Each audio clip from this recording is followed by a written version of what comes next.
سورۃ القدر بھی قرآن حکیم کی مشہور ترین صورتوں میں سے ایک صورت ہے، اور یہ پوری کی پوری صورت جو ہے وہ صرف ایک ٹاپک کے اوپر نازل ہوئی ہے، اور وہ ہے لیلۃ القدر۔ اسی سے آپ اندازہ لگا لیں کہ لیلۃ القدر کی اسلام میں کیا اہمیت ہے کہ پوری صورت کا ٹاپک ہی ایک ہے اور کوئی دوسری بات اس کے اندر ڈسکس نہیں ہوئی۔ لیلۃ القدر، دا نائٹ آف ڈیسٹنی، تقدیر کی رات جس میں تقدیر لکھی جاتی ہو، ایک معنی یہ بھی بنتا ہے۔ دوسرا معنی عزت اور تکریم والی رات۔ صحیح بخاری اور مسلم کی متفقن علیہ حدیث ہے کہ اللہ کے محبوب صلی اللہ علیہ وآلہ وسلم نے فرمایا، جس شخص نے ایمان اور احتساب کے ساتھ، یعنی ثواب کی نیت کے ساتھ، اصلاح نفس کے لیے لیلۃ القدر کا قیام کیا تو اللہ تعالیٰ اس کے پچھلے سارے گناہوں کو معاف فرما دے گا۔ اور صحیح بخاری اور مسلم میں دونوں میں یہ حدیث موجود ہے کہ اللہ کے محبوب صلی اللہ علیہ وآلہ وسلم نے فرمایا کہ لیلۃ القدر کو رمضان مبارک کے مہینے کی آخری عشرے کی طاق راتوں میں، یعنی 21ویں، 23ویں، 25ویں، 27ویں اور 29ویں راتوں میں تلاش کرو۔ اس کے علاوہ بھی لیلۃ القدر کے اوپر بخاری اور مسلم میں کئی ایک احادیث ہیں۔ آج وہ ٹاپک نہیں ہے، میں نے لیلۃ القدر کے اوپر ایک ڈیٹیل لیکچر آلموسٹ 1 گھنٹے کا ریکارڈ کروا دیا ہے، مسئلہ نمبر 44، شب قدر، شب برات کے حوالے سے۔ اور میں نے اس میں بتایا تھا کہ شب برات سے متعلق بھی جتنی روایتیں لائی جاتی ہیں وہ اصل میں یہی شب برات بھی ہے، چھٹکارے کی رات، اور یہی تقدیر کی رات ہے جس میں اللہ تعالیٰ کی طرف سے اہم کام فرشتوں کے سپرد کیے جاتے ہیں، جس کا ذکر سورہ الدخان کے اندر موجود ہے۔ حامیم والکتاب المبین انا انزلناہ فی لیلۃ مبارکہ، بے شک ہم نے اس قرآن کو ایک بابرکت رات میں نازل کیا۔ انا کنا منذرین، بے شک ہم ڈر سنانے والے ہیں۔ فیہا یفرق کل امر حکیم، یہ وہ رات ہے جس میں اللہ تعالیٰ کی طرف سے ہر اہم کام فرشتوں کے سپرد کیا جاتا ہے۔ امرا من عندنا انا کنا مرسلین، یہ سارے کام ہماری طرف سے فرشتوں کے سپرد کیے جاتے ہیں اور ہم ہی ان فرشتوں کو بھیجنے والے ہوتے ہیں۔ اس کے علاوہ بھی جتنی احادیث ہیں قرآن حکیم میں، آیات آئی ہیں لیلۃ القدر کے حوالے سے، جیسے شہر رمضان الذی انزل فیہ القرآن، وہاں پہ بھی ذکر ہے کہ رمضان کے مہینے میں قرآن نازل ہوا ہے، تو یہ یعنی قرآن کے نزول کی رات شب قدر۔ پھر صحیح مسلم میں حدیث ہے کہ نبی صلی اللہ علیہ وآلہ وسلم ہر پیر کا روزہ رکھا کرتے تھے۔ پوچھا گیا کیوں رکھتے ہیں؟ فرمایا اس دن میں پیدا ہوا اور اسی دن مجھ پہ پہلی دفعہ وحی نازل ہوئی۔ یعنی قرآن حکیم پیر کے دن نازل ہوا، رمضان کے مہینے میں نازل ہوا، جس رات میں نازل ہوا وہ لیلۃ القدر کی رات ہے۔ نبی صلی اللہ علیہ وآلہ وسلم کی پیدائش بھی سوموار کی رات ہوئی ہے، اور اسلام میں رات جو ہے وہ کہتے ہیں یعنی اتوار کی مغرب سے لے کے سوموار کے فجر کا وقت داخل ہونے سے پہلے اس کو سوموار کی رات کہتے ہیں۔ رات پہلے آتی ہے، دن بعد میں۔ اس لیے آپ دیکھیں کہ رمضان شروع ہوتا ہے تو ہم چاند نظر آتا ہے، روزہ تو اگلے دن ہوتا ہے لیکن قیام اللیل ہم اسی دفعہ ہی کر لیتے ہیں۔ اس کی وجہ یہ ہے کہ وہ رمضان شروع ہو چکا ہوتا ہے، اور جب رمضان کی آخری رات آتی ہے تو چاند نظر آتا ہے تو آپ تراویح نہیں پڑھتے کیونکہ شوال کا مہینہ شروع ہو چکا ہوتا ہے۔ تو لیلۃ القدر اللہ تعالیٰ کی طرف سے ایک ایسی رات ہے جس میں اللہ تعالیٰ اہم کام جو ہے وہ پورے سال کے کام فرشتوں کے سپرد کرتا ہے۔ کس کے لیے کتنا رزق لکھا جانا ہے، کس کی موت اس دفعہ ہونی ہے، کون سی نئی روحیں جو ہیں وہ جسموں کے ساتھ اس دنیا میں آنے والی ہیں، یہ ساری ڈیٹیلز جو ہیں وہ فرشتوں کے حوالے کی جاتی ہیں اس ایک رات میں۔ بسم اللہ الرحمن الرحیم۔ انا انزلناہ فی لیلۃ القدر، بے شک ہم ہی نے نازل کیا ہے اس قرآن کو ایک قدر والی رات میں جس میں تقدیر کے فیصلے لکھے جاتے ہیں، ایک عزت والی رات ہے۔ وما ادراک ما لیلۃ القدر، اور تم کیا جانو کہ لیلۃ القدر کیا ہے؟ لیلۃ القدر خیر من الف شہر، لیلۃ القدر جو ہے وہ تو 1000 مہینوں سے بڑھ کر ہے. یعنی اگر کوئی شخص 1000 مہینے تک عبادت کرے اور اس ایک رات میں نفلی عبادت کر دے تو اس کے ایکویلنٹ ہے. یہ نہیں ہے کہ کوئی بندہ ہے اس رات میں نماز پڑھ لے اس کے بعد اس کو جو ہے وہ 81-82 سال تک نماز پڑھنے کی ضرورت ہی کوئی نہیں ہے. یہ نفلی نماز کی، نفلی عبادت کی بات ہو رہی ہے. فرض تو میرے بھائی اللہ بڑا ڈاڈا ہے، وہ تو روزانہ آپ کو مرنا پڑے گا اللہ کے لیے. ایک دن مرنے پہ تو اس نے جنت دینی نہیں ہے، روزانہ ہی ہر لمحے میں اللہ کے لیے مرنا پڑے گا. آپ کو یہ ڈیسیژن کرنا ہوگا کہ اس معاملے میں میرے رب کی کیا مرضی ہے، میں نے اس کے پیچھے چلنا ہے، اور جس چیز سے اللہ ناراض ہوتا ہے اس سے کنارہ کشی اختیار کرنی ہے. تو 1000 مہینوں سے بہتر ہے. تنزل الملائکۃ والروح فیہا باذن ربہم، اس رات میں فرشتے نازل ہوتے ہیں روح قدس کے ساتھ، یعنی فرشتوں کے سردار جبرائیل علیہ السلام اور ان کے ساتھ باقی فرشتے اللہ کے اذن سے نازل ہوتے ہیں. من کل امر، ہر کام اللہ کی طرف سے لے کر. یعنی اللہ تعالیٰ جو فرشتوں کے ذمہ کام کرتا ہے وہ اس رات کے اندر ان کا نزول ہوتا ہے. اور یہ باقی جو عوام الناس میں کہانیاں مشہور کی ہوئی ہیں نا جی، وہ اس رات سمندر کا پانی میٹھا ہو جاتا ہے، درخت سجدے میں گر جاتے ہیں، یہ ساری کہانیاں میرے بھائی. اب تو CCTV کیمرے ہیں، جہاں گرتے ہیں وہاں لگا لے کیمرہ. آپ کے بزرگ کہانیاں کراتے رہے، ساری کہانیاں پکڑے گی. اب وہ جب ہم کہانیاں پکڑتے ہیں نا، وہ کہتے ہیں نہیں بزرگوں کی توہین کرتے ہیں. بھئی بزرگوں نے اپنی توہین خود کروائی ہے نہ، وہ اتنی لمبی لمبی چھوڑ کے جاتے ہیں کہ وہ پکڑی جاتی. اب فرشتوں ان کا درختوں کا سجدے میں گرنا تو ایک فزیکل فینومینا ہے نا. چلیں فرشتوں کا آنا ایک روحانی فینومینا ہے، وہ تو آپ کیمرے میں کیچ نہیں کر سکتے. لیکن یہ کہنا کہ جی وہ اس رات سجدے میں درخت گر جاتے ہیں تو یہ فزیکل فینومینا ہے نا. تو CCTV کیمرے پوری دنیا میں لگے ہوئے ہیں، کہاں درخت سجدے میں گرتے ہیں؟ ایسا نہیں ہوتا. وہ جس سمندر کا پانی میٹھا ہو جاتا ہے، وہ سر سمندر کا پانی کوئی میٹھا نہیں ہوتا. کراچی والوں سے پوچھ لیں. اور اگر آپ کو یقین نہیں آتا تو لیلۃ القدر اگر اتنی آسان ہے تلاش کرنی آپ کے لیے، تو آپ جا کے 10 دن کے لیے وہاں پہ اعتکاف کر لیں. سمندر کے کنارے مسلمانوں کو اعتکاف کرنا چاہیے، تو روزانہ چیک ہو جائے. مغرب کے وقت ہی جب سمندر کا پانی میٹھا ہو تو وہ پورے ملک میں اناؤنسمنٹ ہو جائے، اور ہماری روت لال کمیٹی کے چیئرمین TV پہ آ کے کہہ دیں کہ ہاں جی کراچی کا پانی میٹھا ہو چکا ہے، تمام اہل وطن سے گزارش ہے کہ آج لیلۃ القدر ہے، اس کو فالو کریں. تو یہ ان لوگوں نے کہانیاں لکھیں اور دین کا بہت زیادہ نقصان کیا. اللہ کا شکر ہے کہ یہ سچائی کی آواز اس پلیٹ فارم سے بلند ہوئی ہے کہ لوگ بے دین ہونے سے بچ گئے ہیں.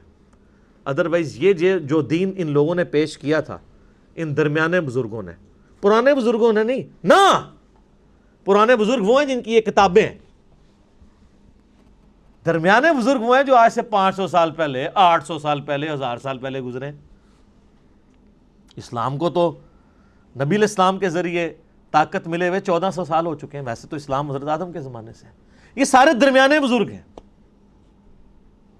میرا YouTube پہ ایک کلپ بھی ہے، درمیانے بزرگوں اور پرانے بزرگوں میں فرق. یہ جتنے بزرگوں کو کوٹ کرتے ہیں ان میں سے ایک بھی پرانا نہیں ہے. ہاں ہمارے اعتبار سے پرانا ہے، وہ تو 8 سے 500 سال بعد جو ہے وہ غلام احمد قادیانی بھی پرانا ہو جائے گا. لیکن ہم نے جو لوگوں کو بتایا اس کے حساب سے وہ درمیانہ ہی رہے گا. پرانے بزرگ پہلے 300 سال کے ہیں، صحابہ، تابعین، تبع تابعین. بعد میں تو کہانی باز ہیں، ان کی کہانیاں جو ہے وہ پرانے بزرگوں سے ملتی نہیں ہیں. تو ان کو آپ پرانے بزرگ کہنا چھوڑ دیں، درمیانے بزرگ بشکار لیں. تو ان کی کہانیاں پکڑی گئیں اور پتہ نہیں کیا کچھ مشہور کیا ہوا ان لوگوں نے، اور اس کی وجہ سے پھر مصیبت. اچھا پھر لوگ تلاش، وہ کہتے ہیں شب قدر تلاش کرنی ہے. تلاش کر کے کیا نکالنا ہے اس میں سے؟ آپ نے تلاش کرنے سے مراد جو احادیث میں ہے وہ یہ ہے کہ آپ نے اس رات میں عبادت کرنی ہے. وہ تو نبی صلی اللہ علیہ وآلہ وسلم ان کے صحابہ نے بھی رات کو عبادت کی ہے، اور وہ آپ نے 5 کی 5 تاک راتیں زندہ رکھنی ہے عبادت کے ذریعے. یہ نہیں ہونا کہ آپ کو کوئی اشارہ آ جانا ہے یا کچھ چیز نظر آ جانی. صحابہ کو تو کوئی نظر نہیں آئی ہے. بتائیں کس حدیث میں لکھا ہوا ہے کہ کوئی صحابی کہ جی مجھے یہ بڑا ایکسپیرینس ہوا ہے، مجھے پتہ چل گیا کہ یہ رات ہے. وہ سارے بیچارے تلاش ہی کرتے تھے. بیسیکلی اللہ تعالیٰ نے یہ ایک مسلمانوں کے لیے اس کے اندر ایک اپرچونٹی رکھی ہے کہ چلیں جو پوری رمضان میں باقی راتوں میں قیام اللیل نہیں کر سکا، کم از کم آخری راتوں میں کر لے. اور اسی کے لیے اعتکاف بھی کیا جاتا ہے کہ اللہ تعالیٰ اس کی برکت سے اس کے لیے آسانیوں والا معاملہ کر دے گا. بس سے زیادہ کچھ بھی نہیں ہے. اور سر روزانہ شب قدر ہے آپ کے لیے. تو یہ جو شب قدر کے بارے میں آتا ہے نا کہ فرشتے نازل ہوتے ہیں, آپ نے پڑھا بخاری مسلم میں حدیث ہے کہ روزانہ اللہ تعالیٰ آسمان دنیا پہ نزول فرماتا ہے رات کے تہائی پیر جب رہ جاتا ہے آخر, اور کہتا ہے کوئی مجھ سے مانگنے والا کہ میں اسے عطا کروں, ہے کوئی بخشش مانگنے والا کہ میں اسے بخش دوں, حتیٰ کہ فجر کا وقت داخل ہو جاتا ہے. یہ روزانہ ہر رات کو ہوتا ہے. صحیح مسلم کے اندر حدیث ہے, سیدنا عثمان ابن عفان رضی اللہ تعالیٰ عنہ علیہ السلام کہتے ہیں کہ نبی علیہ السلام نے فرمایا کہ جو شخص عشاء کی نماز جماعت سے پڑھ لے گویا اس نے آدھی رات کا قیام کیا, اور جس نے پھر فجر کی نماز بھی جماعت سے پڑھ لی تو گویا اس نے پوری رات کا قیام کیا.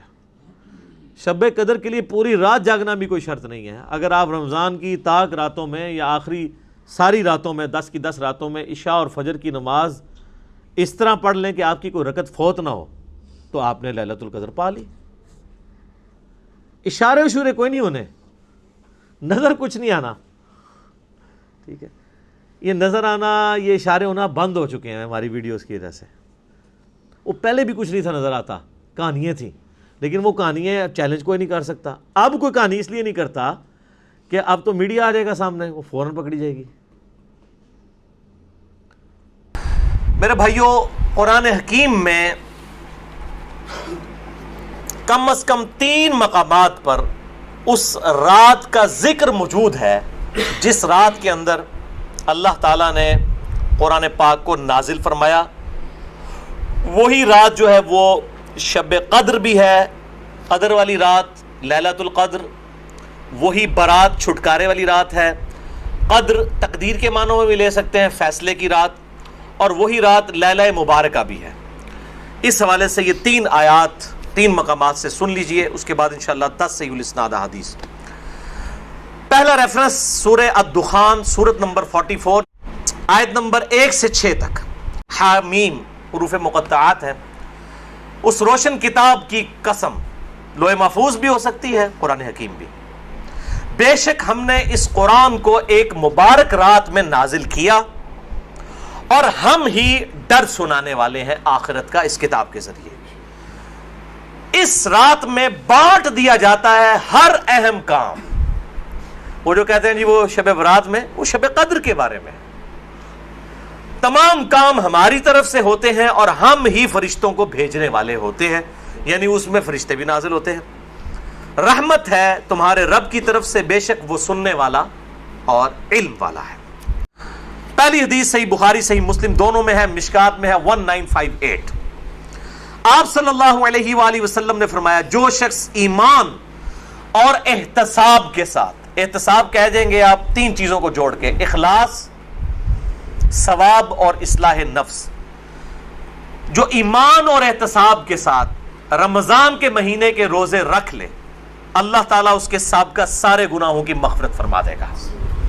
اور جو ایمان اور احتساب کے ساتھ رمضان کی راتوں کا قیام کر لے, یعنی تراویح قیام اللیل کر لے, اس کے بھی سابقہ سارے گناہ معاف ہو جائیں گے. اور جو ایمان اور احتساب کے ساتھ لیلۃ القدر کا قیام کر لے, اس کے بھی سابقہ سارے گناہ معاف. لیکن لیکن لیکن صرف چھوٹے گناہ, کبیرہ گناہ صرف توبہ سے معاف ہوتے ہیں. دوسری حدیث بھی بخاری اور مسلم سے ہے, مشکات میں 2083. آپ صلی اللہ علیہ وآلہ وسلم نے فرمایا شب قدر کو رمضان کے آخری عشرے کی طاق راتوں میں تلاش کرو, 21ویں 23ویں 25ویں 27ویں اور 29ویں.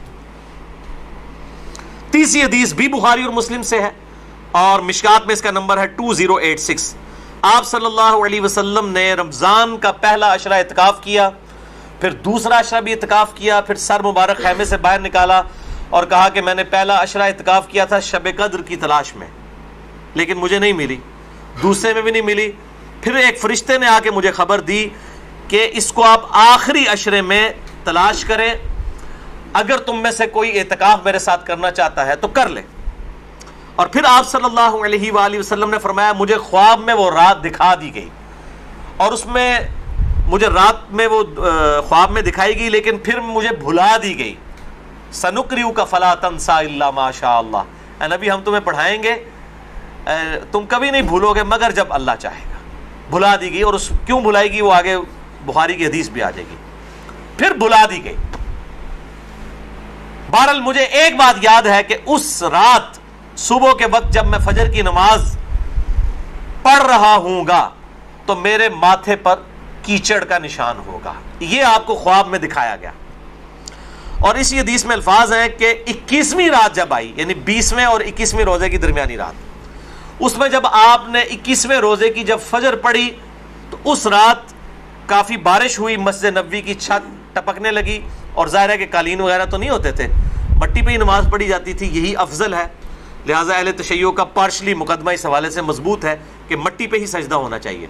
تو بہرحال آپ صلی اللہ علیہ وآلہ وسلم کے ماتھے پر مٹی کا نشان پڑ گیا. صحابہ کہتے ہیں جب نماز کے بعد آپ صلی اللہ علیہ وسلم جب رخ انور صحابہ کی طرف کرتے تھے تو انہوں نے دیکھا کہ آپ صلی اللہ علیہ وآلہ وسلم کے ماتھے پر مٹی کا نشان ہے. تو صحابہ کو پتہ چلا اچھا آج شب قدر تھی. اچھا اب آپ دیکھیں کہ یہ نہیں ہے کہ کچھ شے نظر آ جاتی ہے, ورنہ صحابہ کو بھی نظر آئی, آپ صلی اللہ علیہ وسلم کو بھی کوئی چیز نظر نہیں آئی. اور یہاں اتنا مشہور کیا, کہتے ہیں جی سمندر کا پانی میٹھا ہو جاتا ہے, اور ایک کوڑ مارنے چھڑ دو ان ماڈرن دور جے کسی گورے نے سن لی نا گل, اور جناب بہ جائے گا رمضان دا پورا مہینے روزانہ دا ایک ٹیسٹ لے گا اور کہے گا 10واں کس داڑے جناب شاید نال میٹھا ہوتا ہے سمندر دا پانی. جس سارے درخت سجدے میں گر پڑتے ہیں, بھائی ہم CCTV کیمرے لگا لیتے ہیں, پتہ لگ جائے گا کس وقت گرتے ہیں. یہ سب جھوٹ ہے, کسی روایت کے اندر موجود نہیں ہے. بس صرف آپ نے قیام کرنا ہے رات کا, کوئی ایک رات اس میں ہوگی. اسی لیے دیکھیں یہ فکس بھی نہیں کر کے بتائی گئی کہ فلاں ہے, کہا گیا 5 ہیں, 21ویں 23ویں 27ویں 25ویں 27ویں اور 29ویں. چوتھی حدیث صحیح مسلم سے عبداللہ بن انیس کی, مشکات میں 2087, اس میں بھی یہ پورا واقعہ ہے, لیکن اس میں الفاظ یہ ہیں, آپ دوسرے صحابی کہتے ہیں کہ وہ 23ویں شب تھی. ابو سعید خدری کہہ رہے ہیں وہ 21ویں تھی کیچڑ والی, اور عبداللہ ابن انیس کہہ رہے ہیں وہ 23ویں تھی. لیکن یہی دو اختلاف آ گئے. تو وہ 21ویں بھی ہو سکتی ہے, 23ویں بھی, 25ویں بھی, 27ویں بھی, اور اس کی حکمت کیا ہے بدلنے کی میں بعد میں بتاتا ہوں. 5ویں حدیث صحیح مسلم سے ہے, مشکات میں ہے 2088. سیدنا ابی ابن کعب کو کسی نے بتایا کہ عبداللہ ابن مسعود کہتے ہیں رضی اللہ تعالیٰ عنہ کہ جو شخص روزانہ آخری پہر جاگے گا تہجد کے وقت تو وہ شب قدر پا لے گا. اب یہ دیکھیں کہ روزانہ جو جاگے گا ظاہر وہ پا ہی لے گا. عبداللہ ابن مسعود کی جب یہ بات پہنچی ابی ابن کعب تک تو انہوں نے کہا اللہ تعالیٰ ہمارے بھائی پہ جو ہے وہ رحم فرمائے. انہوں نے شاید یہ بات اس لیے کہی کہ لوگ صرف اکتفا ہی نہ کر لیں رمضان کے قیام پہ ہی, اس لیے انہوں نے یہ بات کی ہوگی, ورنہ ہمارے بھائی عبداللہ ابن مسعود کو یہ بات خوب پتہ ہے کہ شب قدر جو ہے یہ رمضان کے آخری عشرے میں آتی ہے. اور پھر انہوں نے کہا کہ میں اللہ کی قسم اٹھاتا ہوں کہ شب قدر جو ہے وہ 27ویں رات ہے. اور تابعی کہتے ہیں کہ انشاءاللہ کے بغیر قسم کھائی, کیونکہ اگر آپ انشاءاللہ کے ساتھ قسم کھائیں نا تو وہ قسم ڈاؤٹ فل ہوتی ہے کہ اگر اللہ نے چاہا تو. انشاءاللہ کے بغیر قسم کھائی جاتی ہے تو کنفرم ہوتا ہے کہ وہ بات ڈیفینیٹ کر رہا ہے, کرنے والا واقعی قسم کھا رہا ہے. تو پھر پوچھا کہ آپ کو کیسے پتا ہے کہ 27ویں ہے؟ انہوں نے کہا اس لیے کہ آپ صلی اللہ علیہ وآلہ وسلم نے ہمیں نشانی بتائی ہے کہ اس رات جب سورج صبح کے وقت طلوع ہوتا ہے تو بغیر شعاؤں کے ہوتا ہے, یعنی بالکل ٹکیاں نکلتی ہے. اور ویسے تو عموماً ویسے بھی ٹکیاں نکلتی ہے, لیکن وہ شاید زیادہ دیر تک کے لیے ٹکیاں رہتی ہے. اب حالانکہ باقی روایتوں کے اندر 21ویں 23ویں بھی آیا ہے, اور یہ قسم اٹھا کے 27ویں, تو اس سے مراد پھر تطبیق یہ ہوگی کہ جو انہوں نے پائی ہے وہ اس سال 27ویں کو آئی ہوگی, ورنہ تو یہ بدلتی رہتی ہے. چھٹی حدیث صحیح بخاری سے مشکات میں 2095 کہ آپ صلی اللہ علیہ وآلہ وسلم شب قدر کا دن بتانے کے لیے کہ آپ کون سی رات کو یہ آئے گی باہر تشریف لائے, تو 2 مسلمان آپس میں جھگڑ رہے تھے. یہ جھگڑنے کی نحوست دیکھیں. آپ صلی اللہ علیہ وسلم بھول گئے اور آپ نے فرمایا کہ مجھے اللہ نے بتائی تھی وہ رات, لیکن پھر مجھے بھلا دی گئی, سنقرئک فلا تنسى الا ما شاء اللہ. اور پھر آپ نے فرمایا کہ اس وجہ سے بھلائی گئی کہ یہ 2 مسلمان آپس میں جھگڑ رہے تھے, اور پھر کہا ہو سکتا ہے کہ اللہ کی اسی میں بہتری ہو, یہ بھی ساتھ کہہ دیا, ورنہ انہوں 2 مسلمانوں نے لوگ قیامت تک کوستے رہتے. بھائی اللہ نے بتانا ہوتا تو بعد میں بتا سکتے, اللہ کے لیے تو کوئی مسئلہ نہیں تھا, اسی میں بہتری ہو, اور یہ واقعی بہتری ہے. اور پھر فرمایا اب تم اسے 21ویں 23ویں اور 25ویں میں تلاش کرو. اب یہاں 27ویں 29ویں کا ذکر کوئی نہیں ہے، وہ الگ سے احادیث میں. تو حکمت یہ ہے بیسیکلی اس کو ڈیفرنٹ کرنے میں تاکہ لوگ یہ پورا عشرہ جو ہے وہ اہتمام کریں. دوسرا لوگ کہتے ہیں جی جس رات میں قرآن نازل ہوا تھا وہ ہوگی تو کوئی ایک ہی رات نا، یا 21ویں ہوگی. یہ تو نہیں ہے کہ 14 اگست اس دفعہ جو ہے 14 اگست کو آئے تو اگلی دفعہ 14 اگست جو ہے وہ 21 اگست کو آ جائے، اس طرح تو نہیں ہوگا. 14 اگست تو 14 اگست کو ہی آئے گا. تو یہ کیا وجہ ہے کہ قرآن جس رات میں نازل ہونا شروع ہوا وہ تو یا 21ویں تھی یا 23ویں تھی یا 25ویں یا 27ویں یا 29ویں، تو اگلے سال بھی وہی ہونی چاہیے. تو یہ دنیاوی اعتبار سے تو یہ بات بالکل ٹھیک ہے. لیکن جب اللہ تعالیٰ نے اس کی سیلیبریشن اس طرح کر دی ہے کہ اس سال میں اس کی سیلیبریشن کروں گا 21ویں کو، اگلے سال 23ویں کو، اس سے اگلے سال 27ویں کو، اس سے اگلے سال پھر شاید 21ویں کو ہو جائے، پھر کبھی 29ویں کو، تاکہ یہ روٹیٹ کرتی رہے، مسلمانوں کا شوق برقرار رہے. اس میں نظر کچھ نہیں آنا ہوتا، بس قیام کرنا ہوتا ہے. اللہ تعالیٰ 82 سال کی عبادت کا ثواب لکھ دے گا. اور اس کا آسان طریقہ میں آپ کو اینڈ پہ 2 حدیثیں بتا دوں گا سست الوجود لوگوں کے لیے انشاءاللہ میرے جیسے. 7ویں حدیث بھی بخاری اور مسلم دونوں میں ہے، مشکات میں 2090. اما عائشہ کہتی ہیں کہ جب رمضان کا آخری عشرہ ہوتا تو آپ صلی اللہ علیہ وسلم عبادت کے لیے کمر بستہ ہو جاتے، خود بھی راتوں کو جاگتے اور اپنے گھر والوں کو بھی جگایا کرتے. اللہ تعالی ہمیں بھی اس سنت پر عمل کرنے کی توفیق عطا فرمائے، آمین. 8ویں حدیث صحیح مسلم سے ہے، مشکات میں 2089. اما عائشہ رضی اللہ تعالیٰ عنہ کہتی ہیں کہ آپ صلی اللہ علیہ وسلم جس قدر رمضان مبارک کے آخری عشرے میں عبادت اور سخاوت والا معاملہ کرتے تھے، پورا سال کبھی ایسا نہیں کرتے تھے، اس آخری عشرے میں خصوصاً. 9ویں حدیث تو ہے ہی بالخصوص پرٹیکولرلی اعتکاف کے حوالے سے، اور اعتکاف بھی بیسیکلی شب قدر کی تلاش کے لیے ہوتا ہے. کم از کم 10 دن مسجد میں ٹکا تو رہے گا نا. چلو ستے ہی لب گئی، مسجد ہی تو مل جائے گی نا انہوں شب قدر. اور کوئی نہیں تو لوگ فجر اور عشاء کی نماز ہی جماعت سے پڑھا دیں گے. خراٹے لے رہے ہوں تو اعتکاف والوں کی تو ویسے ہی شامت آئی ہوتی ہے بیچاروں کی. اعتکاف والوں کو تو رات کو بھی نہیں سونے دیتے، اور درس بھی مجبوراً بیچارے اعتکاف والوں کو ہی سننا پڑتا ہے. تو بخاری اور مسلم میں حدیث ہے، مشکات میں 2097. اما عائشہ رضی اللہ تعالیٰ عنہ کہتی ہیں کہ آپ صلی اللہ علیہ وسلم رمضان کے آخری عشرے کا اعتکاف فرمایا کرتے تھے یہاں تک کہ آپ کی وفات ہو گئی. ہر سال اعتکاف کرتے تھے آپ صلی اللہ علیہ وآلہ وسلم. یہ سنت موقدہ کفایہ ہے، چند لوگ کر لیں تو باقیوں کی طرف سے ادا ہو جائے گی. اور پھر آپ صلی اللہ علیہ وسلم کی وفات کے بعد آپ کی بیویاں بھی مسجد نبوی میں اعتکاف کیا کرتی تھیں. یہ تلک عشرۃ کاملہ 10 پوری ہوئیں. اب آخری 2 حدیثیں شارٹ کٹ گفٹ کے طور پر شب قدر کا آسان قیام پانے کے لیے. پہلی حدیث صحیح مسلم سے ہے 1491 اور مشکات میں بھی ہے 630.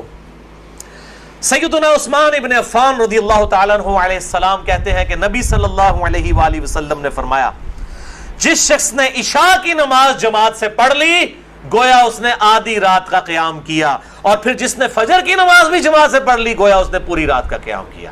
اللہ اکبر کبیرہ والحمدللہ کثیرہ وسبحان اللہ بکرۃ واصیلہ. اور یار ایسے کر سکتے ہیں نا کہ رمضان کے آخری عشرے میں پورے عشرہ کر لو تو جفت آگدہ بھی رولا بن جاتا ہے اتنے چاند دی وجہ نہ. پورا رمضان ہی اہتمام کریں، پورا سال ہی اہتمام کریں، فجر اور عشاء جماعت کے ساتھ، اور کوئی رکعت فوت نہ ہو. اگر ایک رکعت بھی فوت ہوگی تو وہ پاکستانی انڈیا بنگلہ دیش والی جماعت ہے. اللہ کے حضور وہ جماعت نہیں لکھی جاتی. جماعت اسی صورت میں ہے کہ آپ کی 4 کی 4 رکعتیں امام کے ساتھ ہو، سلام امام کے ساتھ آپ پھیریں گے. تو یعنی امام کے رکوع میں جانے سے پہلے آپ قیام کی حالت میں اس کے ساتھ مل جائیں سورہ فاتحہ پڑھ کے، تو آپ کو وہ 4 رکعتیں ملیں گی، اور فجر کی 2 رکعتیں اس صورت میں. تو عشاء کی نماز آدھا قیام اور فجر کی بھی، اور رمضان میں تو ویسے ہی اٹھنا ہوتا ہے، بڑا آسان ہے الحمدللہ. دوسری حدیث جامعہ ترمذی میں ہے 806، سنن ابن ماجہ میں 1327، ترمذی میں 806. یہ واحد حدیث ہے آج کے پورے لیکچر میں جو مشکات میں موجود نہیں ہے. میں نے ترمذی اور ابن ماجہ کا نمبر بتا دیا. ابو ذر غفاری رضی اللہ تعالیٰ عنہ کہتے ہیں کہ نبی صلی اللہ علیہ وسلم نے فرمایا جو شخص امام کے ساتھ قیام اللیل کر لے رمضان میں یہاں تک کہ امام سلام پھیر کر فارغ ہو جائے، یعنی تراویح پڑھانے کے بعد، تو اسے پوری رات کے قیام کا ثواب ملے گا.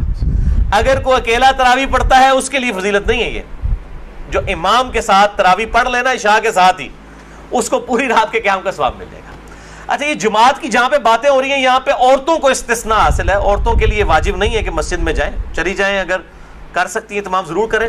ان کو گھر میں بھی اللہ تعالیٰ انشاءاللہ تعالیٰ اس حوالے سے ثواب عطا فرما دے گا. خصوصاً عورتیں پوچھ رہتی ہیں جی ہم کہاں سے یہ جماعت, ہم یہ آسان طریقہ, تو عورتوں کے لیے پھر اس حوالے سے آسانی ہوگی انشاءاللہ تعالیٰ.